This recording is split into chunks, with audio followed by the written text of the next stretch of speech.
ചേലക്കരയിലെ ചെക്കന്മാരൊക്കെ ഇപ്പൊ ക്ലാസ് ആട്ടാ. അതിനൂതന ഹൈടെക് സാങ്കേതിക വിദ്യകളോടെ വൻ നഗരങ്ങളെ പോലും വെല്ലുന്ന സൗകര്യങ്ങളുമായി നമ്മുടെ ചേലക്കരയിൽ Naturals beauty parlour, doctors tower, near bus stand, ചേലക്കര. ചെറുതുരുത്തി 1-ാം മൈൽ സ്നേഹത്തിന്റെയും സമർപ്പണത്തിന്റെയും മഹനീയ സന്ദേശവുമായി ഭക്തിസാന്ദ്രമായ അന്തരീക്ഷത്തിൽ വലിയ പെരുന്നാൾ ആഘോഷവും നമസ്കാരവും നടന്നു. ഹസ്രത്ത് ഇബ്രാഹിം നബിയുടെയും മകൻ ഇസ്മായിൽ നബിയുടെയും സമാനതകളില്ലാത്ത ത്യാഗത്തിന്റെയും അചഞ്ചലമായ ദൈവവിശ്വാസത്തിന്റെയും ചരിത്ര സ്മരണകൾ പുതുക്കി ലോകമെമ്പാടുമുള്ള ഇസ്ലാം മതവിശ്വാസികൾ വലിയ പെരുന്നാൾ അഥവാ ഈദുൽ അദ്ഹ ആഘോഷിക്കുന്നതിന്റെ ഭാഗമായി ചെറുതുരുത്തി പൈങ്കുളം റോഡ് നുസ്രത്തുൽ ഇസ്ലാം മസ്ജിദിൽ ഭക്തി നിർഭരമായ ഈദ് നമസ്കാരം നടന്നു.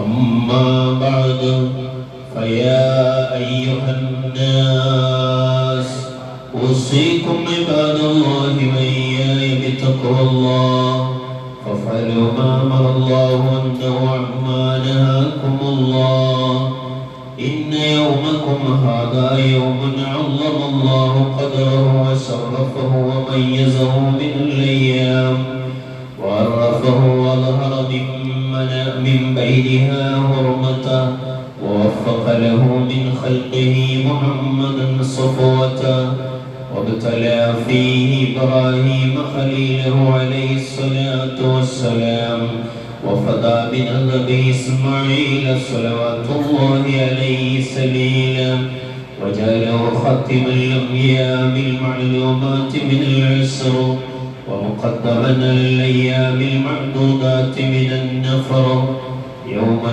حرام من أيام عظام والشهر حرام. വ്യാഴാഴ്ച അതിരാവിലെ പള്ളിമുക്കറി റാഷിദ് സാഹദി സുബഹി ബാങ്ക് വിളിച്ചതോടെ തക്ബീർ ധ്വനികളാൽ മുഖരിതമായ അന്തരീക്ഷത്തിൽ ഹൃദയങ്ങളിൽ ഈമാൻ നിറച്ച് നൂറുകണക്കിന് വിശ്വാസികളാണ് പള്ളിയിലേക്ക് ഒഴുകിയെത്തിയത്.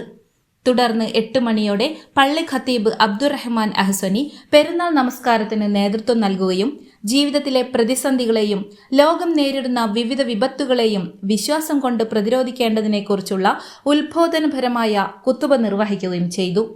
പരസ്പരം വിദ്വേഷങ്ങൾ മറന്ന് സ്നേഹം പങ്കുവയ്ക്കണമെന്ന സന്ദേശം ഉൾക്കൊണ്ട് നമസ്കാരത്തിനു ശേഷം വിശ്വാസികൾ പരസ്പരം കൈകൾ പിടിച്ച് മുസാഫഹ ചെയ്തും ആശ്ലേഷിച്ചും മധുര പലഹാരങ്ങൾ പങ്കുവച്ചും ഈദ് ആശംസകൾ കൈമാറി. പള്ളി കമ്മിറ്റി പ്രസിഡന്റും റിട്ടയർഡ് അധ്യാപകനുമായ MK മുഹമ്മദ്, ജനറൽ സെക്രട്ടറി പുറകോട്ടിൽ ഹംസ, ട്രഷറർ മുസ്തഫ കിഴക്കേ പീടികയിൽ എന്നിവരും മറ്റു ഭാരവാഹികളും ചടങ്ങുകൾക്ക് നേതൃത്വം നൽകി. സ്നേഹ സാഹോദര്യങ്ങൾ പങ്കുവച്ച് എല്ലാവരും ഒന്നിച്ച് ഗ്രൂപ്പ് ഫോട്ടോയുമെടുത്താണ് സന്തോഷത്തോടെ പള്ളിയിൽ നിന്നും പിരിഞ്ഞുപോയത്. പ്രത്യേകിച്ച് ലബനനിൽ അങ്ങനെയുള്ള രാഷ്ട്രങ്ങളിലൊക്കെ ഈ സമയത്തും അവിടുത്തെ മനുഷ്യർ അസ്വസ്ഥരായിക്കൊണ്ടിരിക്കുകയാണ്. ജീവിക്കാൻ ഗതിയില്ലാതെ അല്ലെങ്കിൽ ജീവിതം അവസാനിപ്പിക്കുന്നിടത്തേക്ക് ലോകം അവരാക്കിക്കളഞ്ഞിടത്തേക്കാണ് നമ്മൾ ഇന്ന് വാർത്തകൾ കേട്ടുകൊണ്ടിരിക്കുന്നത്, കണ്ടുകൊണ്ടിരിക്കുന്നത്.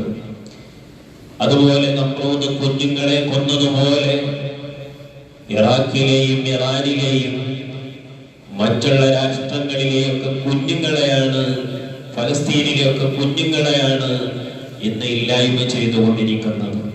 പശുവിന്റെ പേര് പറഞ്ഞ് പച്ചയായ മനുഷ്യരെ റോഡ് സൈഡുകളിലിട്ട് ഒരു പട്ടിയെ തല്ലിക്കൊല്ലുന്നത് പോലെ അത്രയും ലാഘവത്തോടെ മനുഷ്യർ ഒന്നിച്ചു ചേർന്ന് ഒരു പാവപ്പെട്ട മനുഷ്യനെ തല്ലിക്കൊല്ലുന്ന ചിത്രങ്ങൾ, വീഡിയോകൾ നമ്മുടെ രാജ്യത്ത് ആവർത്തിക്കപ്പെട്ടുകൊണ്ടിരിക്കുന്നു.